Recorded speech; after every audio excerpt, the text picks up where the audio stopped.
Le destin se révèle parfois dans les détails les plus subtils, dans ces instants où les apparences nous aveuglent face à l'essentiel. Cette histoire est celle d'une femme dont la force résidait non pas dans ce qu'elle montrait, mais dans ce qu'elle cachait derrière son regard tranquille. C'était un soir de décembre à Bordeaux. Le ciel s'était drapé d'un voile d'hiver précoce, et les façades haussmanniennes scintillaient sous les premières décorations des fêtes. Sur les quais, la Verrière se distinguait parmi tous les établissements par ses grandes baies vitrées illuminées, laissant entrevoir un balai d'ombres élégantes et de verres qui s'entrechoquaient.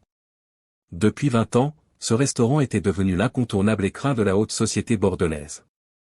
Les critiques gastronomiques vantaient sa cuisine raffinée, son cadre exceptionnel donnant sur la Garonne, et cette atmosphère à la fois exclusive et chaleureuse qui faisait sa réputation.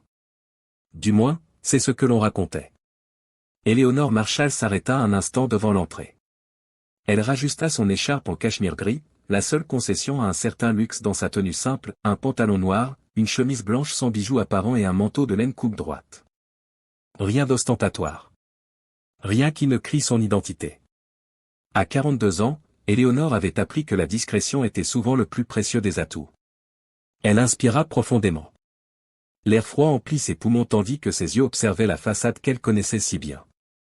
Pourtant, ce soir, elle entrait en étrangère. Ce soir, elle venait pour voir, vraiment voir, ce qu'était devenu l'héritage de Jean-Luc. La porte s'ouvrit dans un souffle tiède parfumé aux épices et au beurre noisette. Un jeune voiturier s'écarta pour la laisser passer, lui adressant un sourire poli mais sans l'empressement réservé aux clients habituels. Éléonore ne possédait pas de voiture de luxe à lui confier, juste ses observations silencieuses. Dans le vestibule, elle fut accueillie par une hôtesse à l'élégance calculée, dont le regard scanna rapidement sa tenue. Un imperceptible plissement des lèvres trahit une évaluation instantanée. Première impression, cliente ordinaire, classification économique moyenne, attention minimale requise. Puis il apparut. Antoine Giraud. Le directeur de salle que Jean-Luc avait embauché 2 ans avant sa mort, et qui désormais orchestrait la Verrière comme un royaume personnel. Grand, mince, une 50aine d'années soigneusement entretenues, costume impeccable et cheveux poivre et cils disciplinés au millimètre. Son sourire était une œuvre d'art, parfaitement calibrée pour s'élargir proportionnellement au montant présumé de l'addition finale. Pour Éléonore, ce sourire se révéla minimaliste. « Bonsoir madame, bienvenue à la Verrière. »« Avez-vous une réservation ?» demanda-t-il d'une voix légèrement distante. « Je n'en ai pas » répondit simplement Éléonore. « Est-ce un problème ?» Un léger froncement de sourcils traversa le visage d'Antoine. Il consulta son écran tactile avec une lenteur délibérée. « Nous sommes particulièrement complets ce soir, mais je peux peut-être vous trouver une place, déclara-t-il avec une hésitation théâtrale. « Ce sera juste pour vous ?»« Juste pour moi », confirma Éléonore, son regard croisant celui d'Antoine sans ciller. « Si vous voulez bien me suivre. » Antoine la conduisit à travers la salle principale, non pas vers les tables qui longeaient les baies vitrées offrant une vue imprenable sur la Garonne illuminée, ni vers le centre où l'ambiance battait son plein, mais vers un recoin près des portes de service. Une table pour 2, coincée entre un pilier et le passage des serveurs. L'équivalent gastronomique d'un siège au fond de l'avion, près des toilettes. « Voilà pour vous, madame. Notre carte des vins, et le menu. Léa s'occupera de vous ce soir, annonça-t-il avant de s'éclipser sans attendre de réponse. Éléonore déplia sa serviette sur ses genoux, un sourire énigmatique flottant sur ses lèvres. Ses yeux, d'un vert profond hérité de sa mère provençale, parcoururent la salle avec une attention particulière. La scène qui se déroulait devant elle racontait une histoire éloquente. À l'autre bout de la salle, Antoine accueillait avec une révérence presque comique un couple dans la soixantaine, lui en costume brioni, elle parée de bijoux brillants de 1000 feux. Leur arrivée déclencha une procession de petites attentions, le sommelier apparut comme par magie, une flûte de champagne fut offerte en guise de bienvenue, et Antoine lui-même tira la chaise de madame avec une déférence digne d'une altesse royale. Éléonore observa la scène sans surprise, mais avec une pointe de tristesse. Ce n'était pas pour cette atmosphère que Jean-Luc avait créé la Verrière.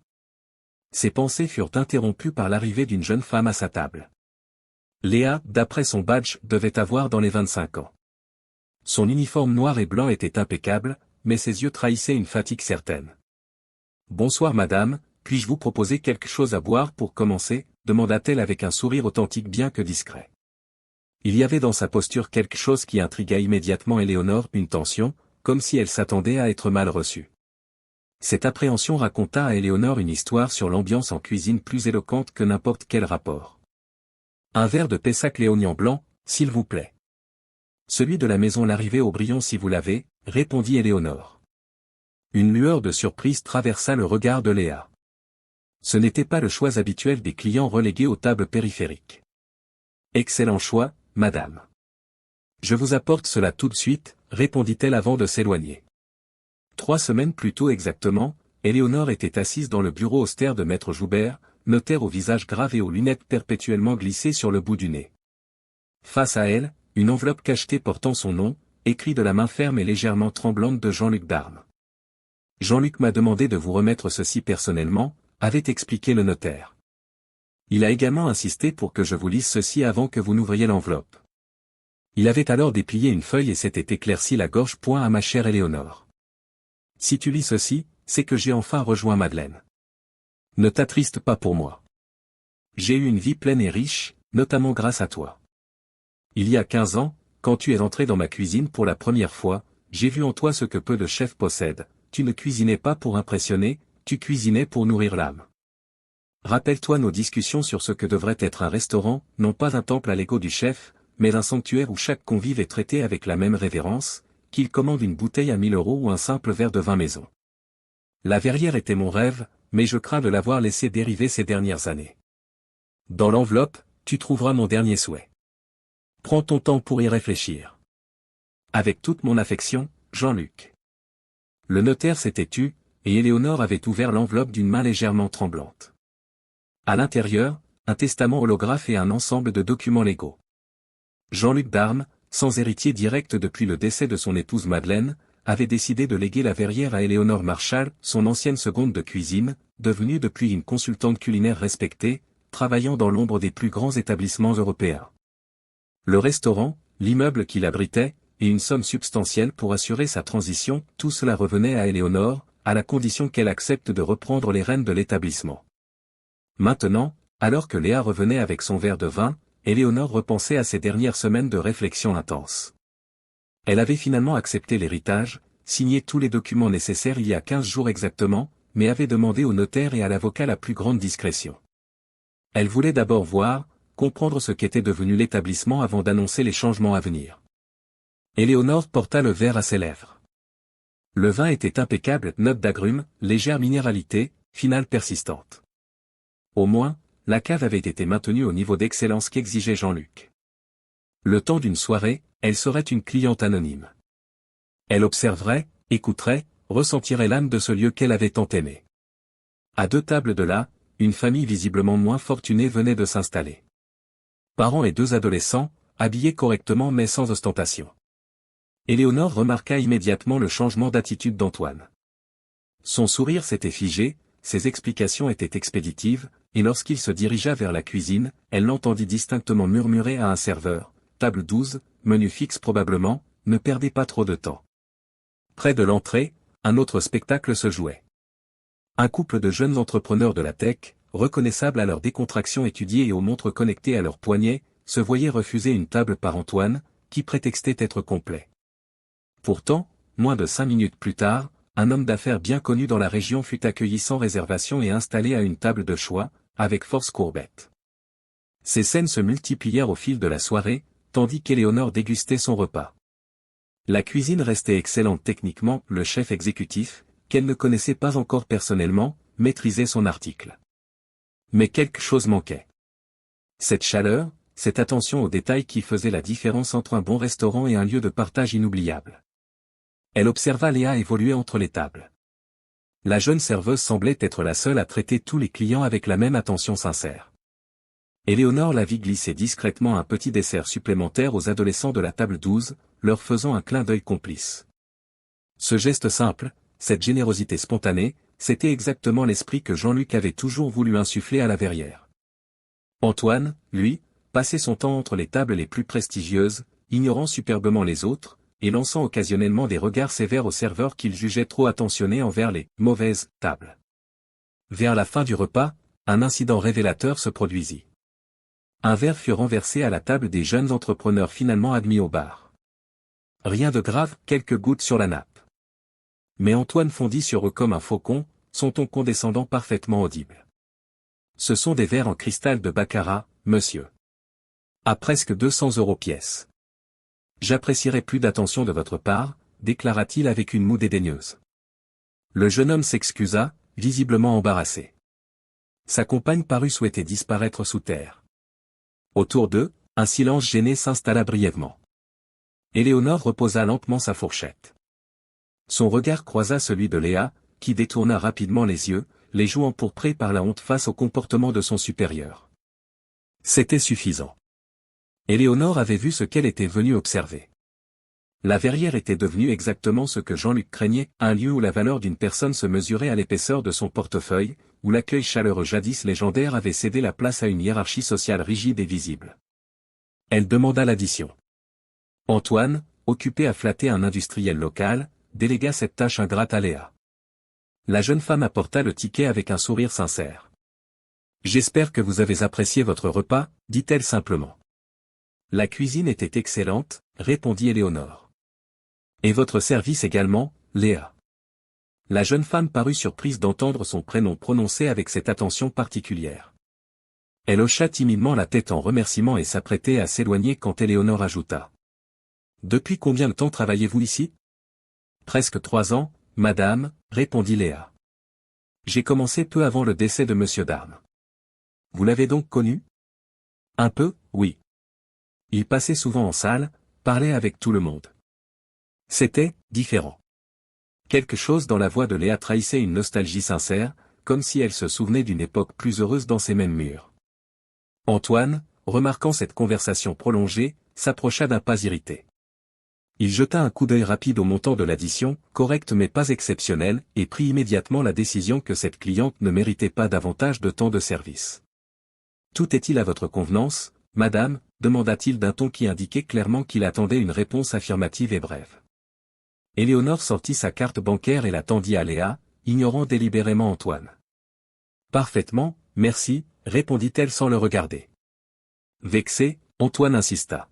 « Léa, n'oubliez pas que la table 8 attend toujours son champagne. Je m'occupe de madame. » Il tendit la main pour prendre la carte de paiement, mais Éléonore la retint un instant.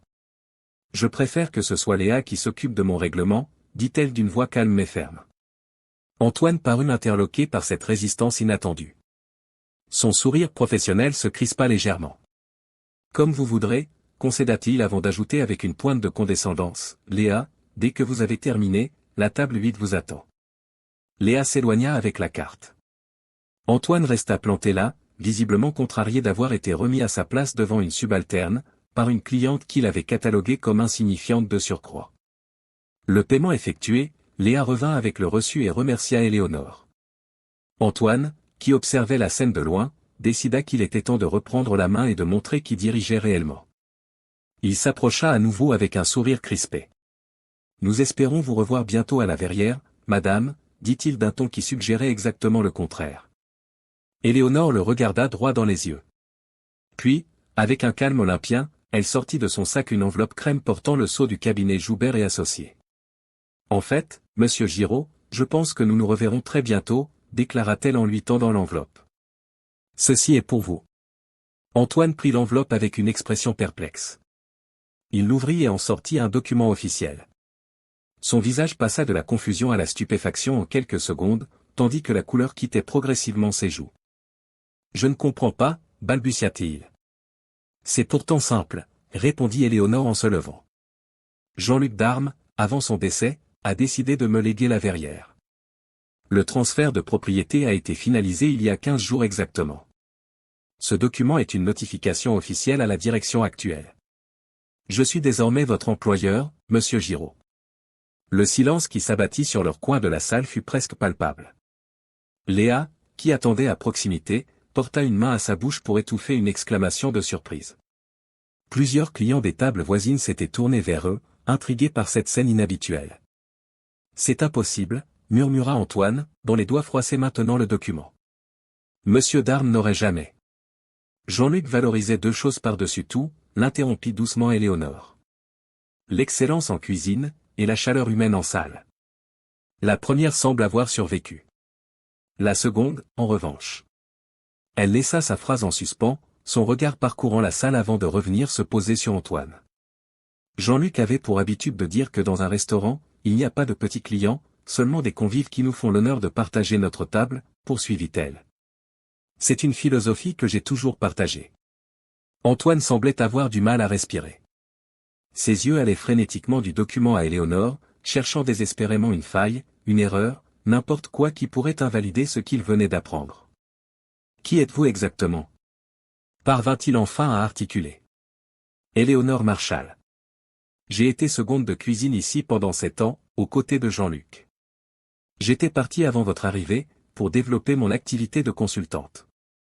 Et maintenant, je suis de retour. » Elle se tourna vers Léa, dont les yeux écarquillés reflétaient un mélange de stupeur et d'admiration. « Léa, je vous remercie pour votre service ce soir. Vous avez une présence remarquable et une gentillesse sincère. Demain matin, 9 heures, j'aimerais vous parler de ce qu'est réellement une cuisine avec âme.